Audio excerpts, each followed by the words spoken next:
ಈ ದೇಶದಲ್ಲಿ ಬಹುತೇಕ ಮಕ್ಕಳಿಗೆ ಒಂದು ವಿಚಿತ್ರವಾದ ಭಯ ಕಾಡ್ತಾ ಇರತ್ತೆ.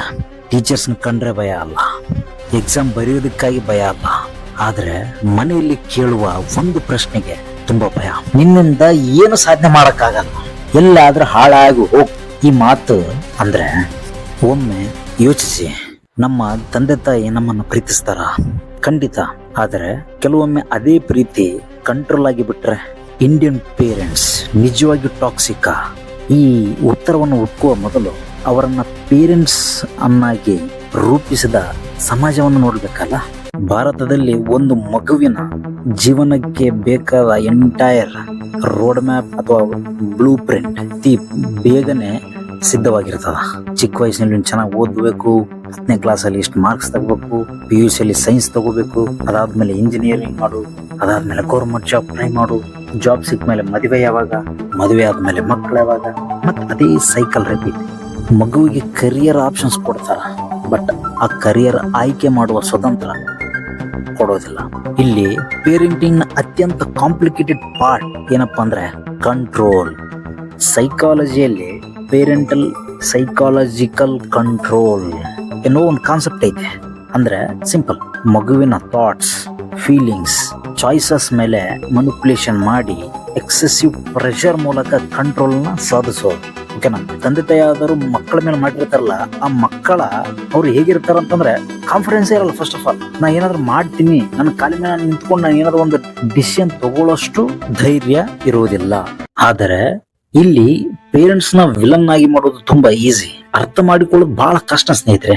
ಯಾಕಂದ್ರೆ ಅವರ ಬಾಲ್ಯದಲ್ಲಿ ಅವರು ತುಂಬಾ ಬಡತನವನ್ನು ನೋಡಿರ್ಬೋದು, ಆರ್ಥಿಕ ಪರಿಸ್ಥಿತಿಯನ್ನ ಎದುರಿಸಿರಬಹುದು, ಅವರ ಕಾಲದಲ್ಲಿ ಅವಕಾಶಗಳು ಕಡಿಮೆ ಇರಬಹುದು. ಅವರಿಗೆ ಒಂದೇ ಒಂದು ಫಾರ್ಮುಲಾ ಅಥವಾ ಅವರ ಬದುಕಿಗೆ ಒಂದು ಆಶಾ ಕಿರಣವಾಗಿ ಸಿಕ್ಕಿದ್ದೇ education is equal to survival.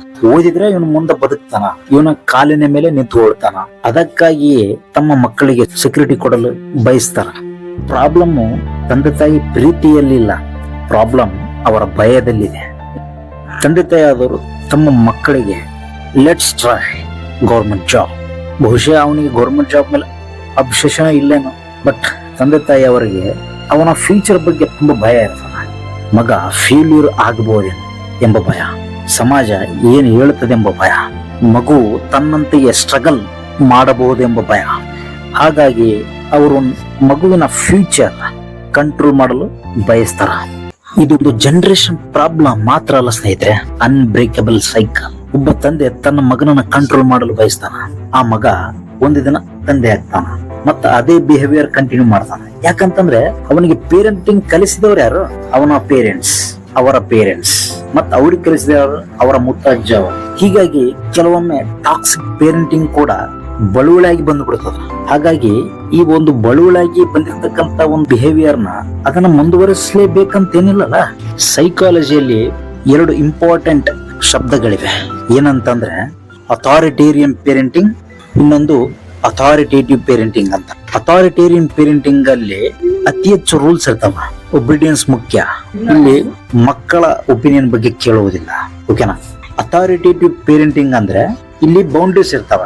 Boundaries ಅಂತಂದ್ರೆ ಇವಾಗ ಇದು ನೀನ್ ಮಾಡಕ್ಕಾಗಲ್ವಾ, ಸರಿ ಈ ತರ ಮಾಡ್ಬೋದು, ಈ ತರ ಇಲ್ಲ, ಡೈರೆಕ್ಷನ್ಸ್ ಕೊಡ್ತಾರ. ಅಂದ್ರೆ strict parenting is equal to bad parent ಅಂತಲ್ಲ, ಅದರ ಜೊತೆಗೆ friendly parent is equal to good parent ಅಂತಾನೂ ಅಲ್ಲ.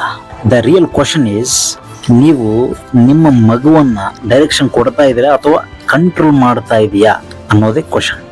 ಮಕ್ಕಳಿಗೆ ಪರ್ಫೆಕ್ಟ್ ಪೇರೆಂಟ್ಸ್ ಬೇಕಾಗಿಲ್ಲ, ಅವರಿಗೆ ಬೇಕಾಗಿರುವುದು ಒಬ್ಬ ಗುಡ್ ಲಿಸ್ನರ್, ಅರ್ಥ ಮಾಡಿಕೊಳ್ಳುವವರು. ಫೇಲ್ ಆದಾಗ ಅವರ ಜೊತೆ ನಿಂತ ಸಾಂತ್ವನ ಹೇಳುವವರು. ನೀನ್ ಫೇಲ್ ಆದ್ರೂ ನನ್ನ ಮಗನೇ, ನಿನ್ನ ಕರಿಯರ್ ಬಗ್ಗೆ ಡಿಸ್ಕಸ್ ಮಾಡೋಣ, ನಿನ್ನ ಒಪಿನಿಯನ್ ನನಗೆ ತುಂಬಾ ಮುಖ್ಯ, ನಿನ್ನ ಫ್ಯೂಚರ್ ನಿನ್ನದೇ. ಈ 4 ಸೆಂಟೆನ್ಸ್ ಕೇಳೋದಕ್ಕೆ ತುಂಬಾ ಸಣ್ಣ ಅನಿಸ್ಬಹುದು, ಬಹುಶಃ ಒಂದು ಜನರೇಷನ್ ನ ಪೇರೆಂಟಿಂಗ್ ಅನ್ನೇ ಬದಲಾಯಿಸುವ ಶಕ್ತಿ ಇದೆ. ಹಾಗಾದ್ರೆ ಇಂಡಿಯನ್ ಪೇರೆಂಟ್ಸ್ ನಿಜವಾಗಿಯೂ ಟಾಕ್ಸಿಕಾ? ಪಕ್ಕದ ಮನೆಯವ್ರ ಮಕ್ಕಳು ಸೈನ್ಸ್ ತಗೊಂಡು ಓದ್ತಾ ಇದ್ದಾರೆ, ಸೊ ನಿನಗೆ ಇಷ್ಟ ಇಲ್ಲದೆ ಇದ್ರು ಕೂಡ ಸೈನ್ಸ್ ತಗೊಂಡೇ ಓದ್ಬೇಕು, ಇಲ್ಲಾಂದ್ರೆ ನನ್ನ ಪ್ರೆಸ್ಟೀಜ್ ಏನಾಗ್ಬೇಡ. ಕೆಲವು ಬಿಹೇವಿಯರ್ಸ್ ಟಾಕ್ಸಿಕ್ ಆಗಿರ್ಬೋದು, ಮಕ್ಕಳನ್ನ ಕಂಟ್ರೋಲ್ ಮಾಡ್ತಕ್ಕಂತ ಪದ್ಧತಿ ಟಾಕ್ಸಿಕ್ ಆಗಿರ್ಬೋದು, ಮಕ್ಕಳ ಅವರ ಕನಸನ್ನ ಸಂಪೂರ್ಣವಾಗಿ ನಿರಾಕರಿಸುವುದು ಟಾಕ್ಸಿಕ್ ಆಗಿರ್ಬೋದು. ಆದರೆ ಪ್ರತಿಯೊಬ್ಬ ಇಂಡಿಯನ್ ಪೇರೆಂಟ್ಸ್ನ ಟಾಕ್ಸಿಕ್ ಅಂತ ಕರೆಯೋದು ತಪ್ಪು ಅನ್ಸುತ್ತೆ. ಯಾಕಂದ್ರೆ ನಮ್ಮ ಪೇರೆಂಟ್ಸ್ ಕೂಡ ಪರ್ಫೆಕ್ಟ್ ಪೇರೆಂಟ್ಸ್ಗಳಿಂದ ಹುಟ್ಟಿಲ್ಲ. ರೈಟ್, ಅವರಿಗೂ ತಮ್ಮದೇ ಆದ ನೋವುಗಳಿವೆ, ಭಯಗಳಿವೆ, ಅನ್ಫಿನಿಶ್ಡ್ ಡ್ರೀಮ್ಸ್ಗಳಿವೆ. ಬಹುಶಃ ಅವರು ನಮ್ಮನ್ನ ಕಂಟ್ರೋಲ್ ಮಾಡ್ತಿಲ್ಲ, ತಮ್ಮ ಭಯವನ್ನ ನಮ್ಮ ಫ್ಯೂಚರ್ ಮೇಲೆ ಪ್ರೊಜೆಕ್ಟ್ ಮಾಡ್ತಾ ಇದೆ. ಸಿಂಪಲ್. ನಿಮ್ಮ ಪೋಷಕರು ನಿಮ್ಮ ಮೇಲೆ ಕಂಟ್ರೋಲ್ ಮಾಡ್ತಾ ಇದ್ದಾರೆ ಅಂತ ಅನಿಸ್ತಾ ಇದೆಯಾ? ಅದಕ್ಕೆ ಕಾರಣ ನೀವೇ. ಯಾಕಂದ್ರೆ ನೀವು ಅವರಿಂದ ಹಣ ತಗೊಳ್ತಾ ಇದ್ರಿ ಅಂಡ್ ಇಂಡೈರೆಕ್ಟ್ಲಿ ನಿಮ್ಮ ಜೀವನವನ್ನ ಕಂಟ್ರೋಲ್ ಮಾಡಿ ಅಂತ ಅವರಿಗೆ ಅವಕಾಶ ಕೊಡ್ತಾ ಇದ್ರಿ. ಹೌದಾ? ನಿಜವಾಗಿ ಪೋಷಕರು ನಿಮಗೆ ಕೆಟ್ಟದಾಗ್ಲಿ ಅಂತ ಬಯಸ್ತಾ ಇಲ್ಲ. ಯಾಕಂದ್ರೆ ಅವರ ದೃಷ್ಟಿಯಲ್ಲಿ ಯಾವುದು ಒಳ್ಳೆಯದು ನಿಮ್ಮ ಮೇಲೆ ಹೇರಲು ಟ್ರೈ ಮಾಡ್ತಾರ. ಹೌದಾ?